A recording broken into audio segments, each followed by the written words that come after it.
Hello बच्चों, in this part we are going to understand something called as microbial enzymes. Enzymes आपको पता ही है किस लिए काम आता है। किसी भी रिएक्शन को अगर स्पीड अप करना है तो एंजाइम्स काम आता है, बराबर के नहीं?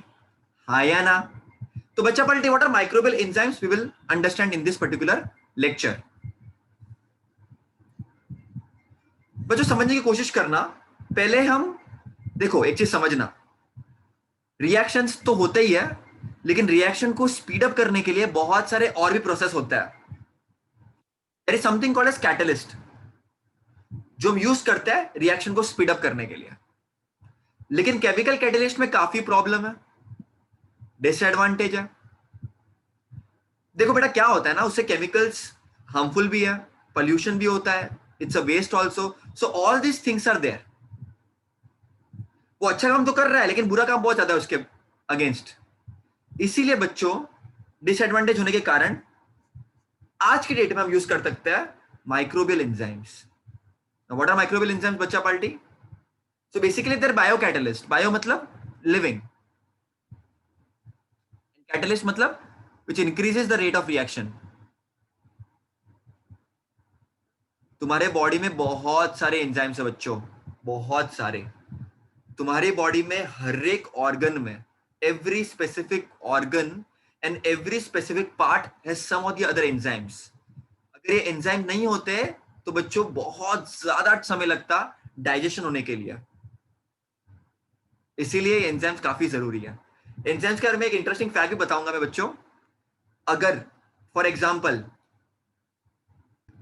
इंटरेस्टिंग फैक्ट भी बताऊंगा, ये एंजाइम्स जो अभी आपको डाइजेशन में हेल्प कर रहा है, भरोसा करना, मरने के बाद 2-3 दिन बाद ये एंजाइम्स आपको खाता है।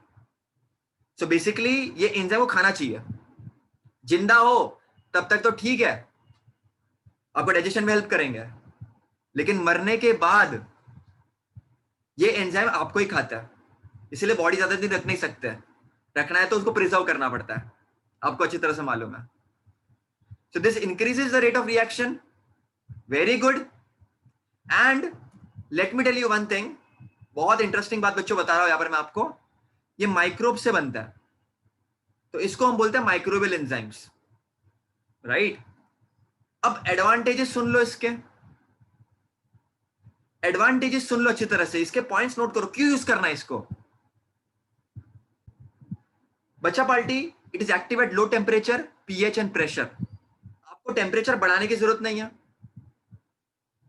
कम प्रेशर में भी काम हो सकता है, कम पीएच में भी काम हो सकता है। ज्यादा एनर्जी रिक्वायर्ड नहीं होती इसमें, इरोजन नहीं होता। मतलब जो इंस्ट्रूमेंट आप यूज कर रहे हो, अगर आप केमिकल कैटलिस्ट डालते हो तो इंस्ट्रूमेंट खराब हो सकता है, लेकिन अगर आप माइक्रोबियल एंजाइम यूज करो, लिविंग ऑर्गेनिज्म है, right? It's a living thing, it's a living chemical, तो इरोजन नहीं होता। अब देखो बेटा, क्या होता है ना, केमिकल कैटलिस्ट में बहुत सारे प्रोसेस चल रहा है, तो आपका बहुत क्वांटिटी में डालना पड़ता है, स्पेसिफिक काम नहीं होता आपका। माइक्रोबियल एंजाइम्स में आप स्पेसिफिक काम कर सकते हो, अननेसेसरी बाय प्रोडक्ट भी नहीं मिलते, और प्यूरिफिकेशन करने का एक्सपेंडिचर कम हो जाता है। बच्चा पलटे, अगर मैं केमिकल यूज करूं तो वहां पर इंस्ट्रूमेंट काफी खराब होता है, तो प्यूरिफिकेशन में बहुत सारा पैसा लग जाता है।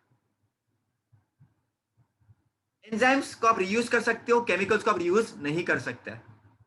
For example, oxidoreductase, transferases, hydrolases, lyases, isomerases, ligases. बच्चों डरो मत, कोई भी दो याद रख लेना, नाम से समझ में आ सकता है। ऑक्सीडो रिडक्टेसिस, ये ऑक्सीडेशन रिडक्शन में हेल्प करेगी।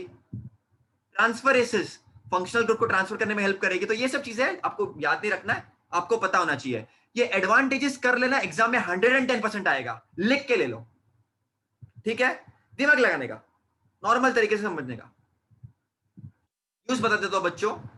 कॉर्न स्टार्च में आप बेसिलाई एंड स्ट्रिप्टोमाइसिस ये एंजाइम यूज कर सकते हो, और आपको ग्लूकोज सिरप और फ्रक्टोज सिरप मिलेगा। मतलब ये स्टार्च ब्रेक डाउन होता है और आपको ग्लूकोज सिरप और फ्रक्टोज सिरप मिल सकता है।